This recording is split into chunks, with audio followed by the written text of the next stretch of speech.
नमो बुद्धाय. सर्वांना समीने जय भीम. मी Sanjay Ahire विश्वरत्न T V चॅनलच्या माध्यमातून आज ज्येष्ठ साहित्यिक आंबेडकरी विचारवंत आयुष्यमान रमेश शिंदे साहेब यांचा 93व्या वाढदिवसानिमित्त जो इथे सोहळा पार पडणार आहे त्यानिमित्ताने आपण त्यांचा जीवनप्रवास व त्यांच्याबद्दल आपण काही गोष्टी जाणून घेणार आहोत. तर आपण भेटूया रमेश तुकाराम शिंदे साहेबांना. नाना, गोरेगाव मोतीलाल नगर विभागामध्ये आंबेडकरी चळवळीची सुरुवात कशी आणि केव्हा झाली? आम्ही रावळी कॅम्प कोळवाडा या ठिकाणी झोपडपट्टीमध्ये राहत होतो.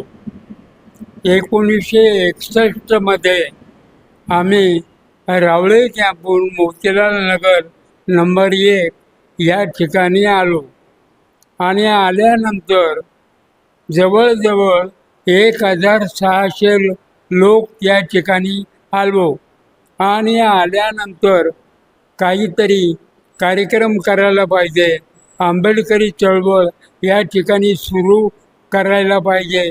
याच्याकरता या ठिकाणी आम्ही 4 कमिट्या स्थापन केल्या. एक रिपब्लिकन पार्टी ऑफ इंडिया, भारतीय बौद्ध महासभा, समता सैनिक दल आणि झोपडपट्टीमध्ये जे लोक होते त्यांची एक संघटना. अशा 4 संघटना आम्ही या ठिकाणी सुरू करून बाबासाहेबांची जी चळवळ आहे ती सर्वसामान्यापर्यंत कशी जाईल याचा आम्ही सातत्यानं आणि नियमित प्रयत्न केला. नाना, आमच्या माहितीमध्ये आहे की तुमच्या घरामध्ये बाबासाहेबांच्या चळवळीचा अफाट असा ग्रंथसंग्रह होता. एवढी अमूल्य पुस्तकं तुम्ही गोळा करत असताना तुम्हाला काय अनुभव आला आणि ते कशा पद्धतीने ती पुस्तके तुम्ही जमा केली? मुंबईमध्ये नरे पार्क या ठिकाणी बाबासाहेबांच्या जाहीर सभा नेहमी व्हायच्या आणि आम्ही BPT कॉलनी वडाळा या ठिकाणी राहत असू. ज्या दिवशी बाबासाहेबांची नरे पार्कला परळला सभा त्या दिवशी आम्ही शाळेला दांडी मारायचो आणि जवळजवळ 2 तासाचा तो प्रवास होता आणि आम्ही चालत वडाळ्यापासून परळपर्यंत आम्ही चालत यायचो आणि बाबासाहेबांचं भाषण आम्हाला ऐकायला मिळालं पाहिजे, बाबासाहेब आम्हाला दिसले पाहिजे आणि म्हणून समोरच स्टेजच्या आम्हाला जागा कशी मिळेल हे आम्ही बघायचो आणि त्या ठिकाणी बसायचो.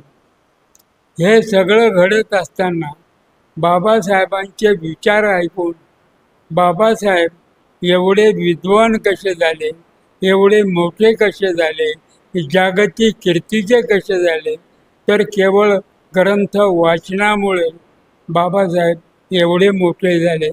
आपणही असे ग्रंथ वाचले पाहिजे. बाबासाहेब एवढे आपण विद्वान होऊ असे नव्हे, परंतु थोडंफार आम्हाला वाचनाची गोडी लागेल आणि आम्ही ती पुस्तकं वाचू आणि म्हणून आम्ही एक वाचनालय वडाळ्याला सुरू केलं आणि सुरू केल्यानंतर त्या ठिकाणी बाबासाहेबांच्या पहिल्या प्रती, आता evolution of provincial finance in British India हा प्रबंध बाबासाहेबांनी अमेरिकेच्या कोलंबिया विद्यापीठामध्ये लिहिला PhDचा. त्याच्यानंतर दुसरा प्रबंध लंडनला दी प्रॉब्लेम ऑफ द रुपी हा प्रबंध लिहिला. हे दोन्ही प्रबंध लंडनमध्ये छापले गेले आणि मग ते मुंबईला कसे मिळतील याच्याकरता मी सगळ्या मुंबईभर फिरायचो आणि हे ग्रंथ कुठे मिळतील याचा मी शोध घ्यायचो आणि शोध घेतल्यानंतर मला विशेषतः पहिली प्रत मला फर्स्ट एडिशन हे अतिशय महत्त्वाचे आहे आणि म्हणून ही दोन्ही पुस्तकं पहिली प्रत म्हणून मुंबईच्या जुन्या बाजारात मला मिळाली. ॲनिहिलेशन ऑफ कास्ट हे पुस्तक देखील बाबासाहेबांनी 1936 साली लिहिलं आणि त्याच्यानंतर थॉट्स ऑन पाकिस्तान हे 1940 साली लिहिलं. हू वेर दी शूद्रास हे 46 साली लिहिलं. अनटचेबल हू वेर दे आणि हाऊ दे बिकम अनटचेबल असे जे ग्रंथ आहे ते ग्रंथ पहिली एडिशन मला कशी मिळेल आणि मग मी पैशाची पर्वा न करता जास्तीत जास्त मला ते ग्रंथ मिळाले पाहिजे.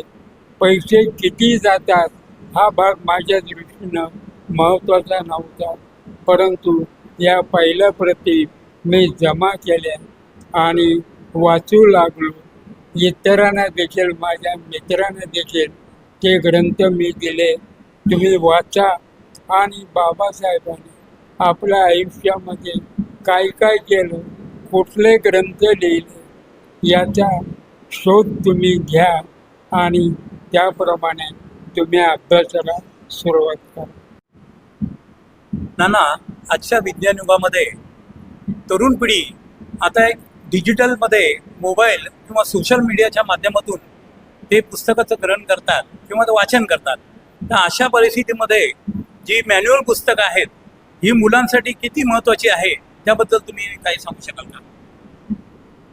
खरं म्हणजे आजची पिढी ही वाचनाकडे दुर्लक्ष करू लागलेली आहे. कारण शाळेची पुस्तकं तेवढीच फक्त ते वाचतात आणि अवांतर जो ग्रंथ आहे ते वाचत नाही. खरं म्हणजे त्यांना आपण सांगितलं पाहिजे बाबासाहेबांनी आपल्याकरता काय केलं आणि आज आपण या स्थितीला का आलो. खरं म्हणजे याचं एक उत्तर मी आपल्याला देतो. औरंगाबादच्या कडूबाई म्हणून त्यांनी एक गाणं गायलेलं आहे. ते गाणं असं, तुम्ही जे खाता त्या भाकरीवर, तुम्ही जे पुस्तकं वाचता, ग्रंथ वाचता, त्यावर तुम्ही भाकर खाता, त्या भाकरीवर बाबासाहेबांची सही आहे का? याचा अर्थ असा आहे की पूर्वीच्या काळी आमचे वाडवडील होते, आजोबा पंजोबा होते, त्यांना खेडेगावामध्ये भाकर ही मिळत नव्हती. शिळे तुकडे गावामध्ये मागून आम्ही ते जमा करायचो आणि जमा केल्यानंतर घरी घेऊन यायचो आणि घरी आल्यानंतर त्याचे आम्ही जुनं शिळं जे कालवण असेल त्याच्यामध्ये टाकायचो आणि गरम झाल्यानंतर ते तुकडे आम्ही सकाळी खायचो. परंतु अशी बाबासाहेबांचा जन्म होण्याच्या पूर्वी आमची ही परिस्थिती होती. परंतु बाबासाहेबांचा ज्यावेळी जन्म झाला, बाबासाहेबांनी कार्यक्रमाला ज्यावेळी सुरुवात केली, त्यावेळी आम्हाला तुकडे हे न घेता आम्हाला अखंड भाकर कशी मिळेल ही बाबासाहेबांच्यामुळे आम्हाला कळली आणि आमच्या घरामध्ये अखंड भाकर ही मिळायला लागली. याचा अर्थ कडूबाईनं जे सांगितलं ते तुम्ही बाबासाहेबांच्या मर्जीनुसार, बाबासाहेबांच्या आदेशानुसार तुम्ही ही अखंड भाकर तुम्ही खाऊ लागलात. याच्यापूर्वी आम्हाला अखंड भाकर मिळत नव्हती आणि म्हणून बाबासाहेबांची सही आहे का, म्हणजे बाबासाहेबांच्या प्रेरणेनं तुम्ही ती भाकर खाता का, असा त्याचा अर्थ होतो. नाना, तुमच्या जुन्या पद्धतीने जुन्या संघर्ष काळामध्ये बाबासाहेबांच्या ज्या चळवळी होत होत्या त्यामध्ये तुम्ही कशा प्रकारे संघर्ष करत होते, उठाव करत होते, आणि आत्ताची जी पिढी आहे ती कशा प्रकारे संघर्ष करते, उठाव करते, कशा प्रकारे आंबेडकरी चळवळ राबवते, याच्याबद्दल आम्हाला थोडंसं जाणून घ्यायचं. महाडला चौदार तळ्याचा सत्याग्रह बाबासाहेबांनी 1927 साली सुरू केला आणि त्या ठिकाणी शेकडो लोक जमले आणि जमल्यानंतर त्यांच्यावर हल्ले देखील झाले. त्यांनी मार खाल्ला. जेवण होतं ते जेवण देखील संपूर्ण माती त्याच्यामध्ये काढली. त्याच्यानंतर 1930 साली काळाराम मंदिर प्रवेश सत्याग्रह हा सुरू झाला आणि तो सत्याग्रह जवळजवळ 5.5 वर्ष चालला. त्या ठिकाणी देखील अनेकांनी मार खाल्ला, अनेकांनी संघर्ष केला आणि हा संघर्ष केल्यानंतर पुढे पुढे असे अनेक प्रसंग निर्माण झाले. बाबासाहेबांनी 35 साली धर्मांतराची घोषणा केली, कारण ह्या समाजामध्ये राहून आपलं काही भलं होणार नाही, आपल्याला मागासलेले म्हणूनच ते मान्यता देतील आणि म्हणून आपण हा धर्म बदलला पाहिजे, कुठल्या तरी धर्मात गेलं पाहिजे, अशी बाबासाहेबांची ही जी चळवळ होती ती सुरू झाली. ही प्रत्यक्ष ज्याला प्रॅक्टिकल आपण म्हणतो ती चळवळ त्यावेळी होती. आजची चळवळ ही प्रॅक्टिकल राहिलेली नाही. फक्त आम्ही भाषणं करतो आणि ती भाषणं आम्ही ऐकतो, परंतु प्रत्यक्ष आम्हाला त्यातून काही मिळत नाही. आणि वाचनामधून जेवढं काय आम्हाला मिळेल त्याच्यावर आम्ही समाधान मानतो. नाना, आज तुमच्या वयाच्या 93व्या वर्षी देखील आज तुमच्यामध्ये एवढी ऊर्जा आहे की आज तुम्ही ट्रेनने प्रवास करता, तुम्ही साहित्य संघाच्या कार्यालयात जाता, तुम्ही तरुणांशी संपर्क साधता, मोठमोठ्या आंदोलनांमध्ये सहभागी होता आणि आजही तुम्ही एकदम तरुण असल्यासारखे आम्हाला दिसतात. ते याच्यामागे काय रहस्य आहे? याच्यामध्ये बाबासाहेबांचे ग्रंथ वाचल्यानंतर जी ऊर्जा येते हे त्याचं मूळ कारण आहे. आणि सतत तुम्ही जर वाचत राहिला तर तुम्हाला नवे नवे विचार तुम्हाला समजतील आणि त्याप्रमाणे तुमची प्रवृत्ती घडेल आणि तुम्हाला अशा तऱ्हेचा. आता मी 93 वर्षाचा झालो आहे, तरी देखील एक आहे की मी कमी खातो आणि जास्त चालतो. ज्याला बायवॉक म्हणतो, मी ते जास्त चालतो आणि कमी खातो. आणि कमी खाल्ल्यानंतर ज्या ज्या ठिकाणी ग्रंथ मिळतील त्या ठिकाणी मी आजही जातो आणि ते ग्रंथ खरेदी करतो.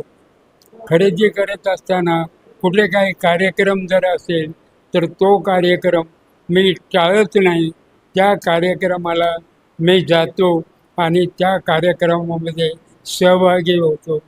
हा माझ्या आजपर्यंतच्या 93व्या वर्षी जी ऊर्जा आणि जो उत्साह आहे तो याच्यामुळे आहे, हे मी प्रामाणिकपणे सांगू. नाना, उद्या तुमचा 93वा वाढदिवस मोठ्या उत्साहामध्ये श्रावस्ती बुद्धविहार इथे साजरा होणार आहे.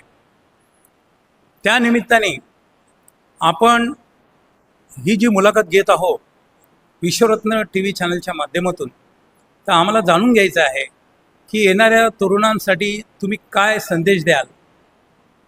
मी माझ्या 93व्या वर्षी जो माझा वाढदिवस साजरा होतो आहे त्या निमित्तानं तरुणांनी खरं म्हणजे त्यांचं शालेय शिक्षण कॉलेजचं शिक्षण हे त्यांनी चालू ठेवावं.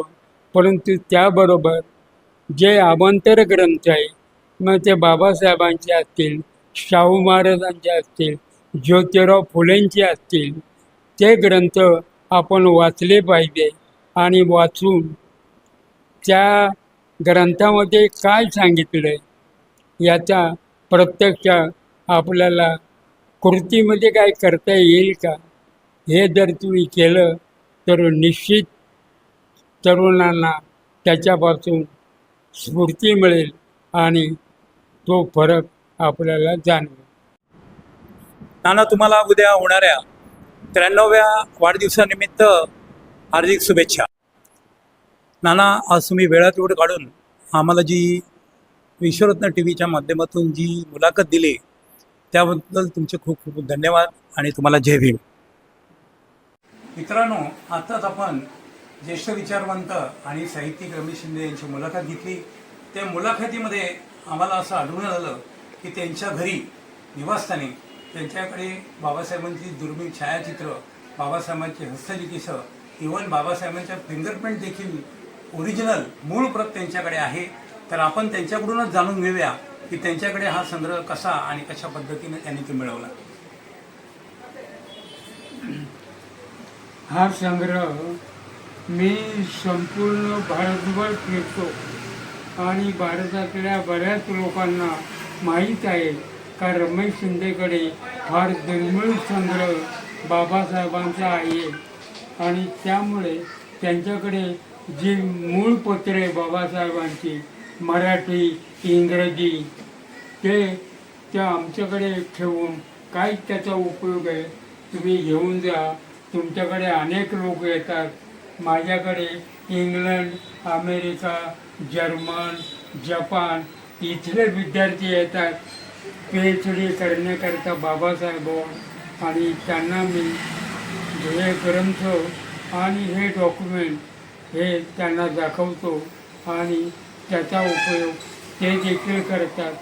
आणि म्हणून हे सगळं साहित्य मी आजपर्यंत जपून ठेवलेलं आहे. ज्या ज्या लोकांना त्याची आवश्यकता आहे त्यांना मी हे ते दाखवतो. त्याचा उपयोग जर ते करत असतील तर त्यांना उपयोग देखील करून देतो. अशा पद्धतीनं हे सगळं साहित्य मी जमा केलेलं आहे.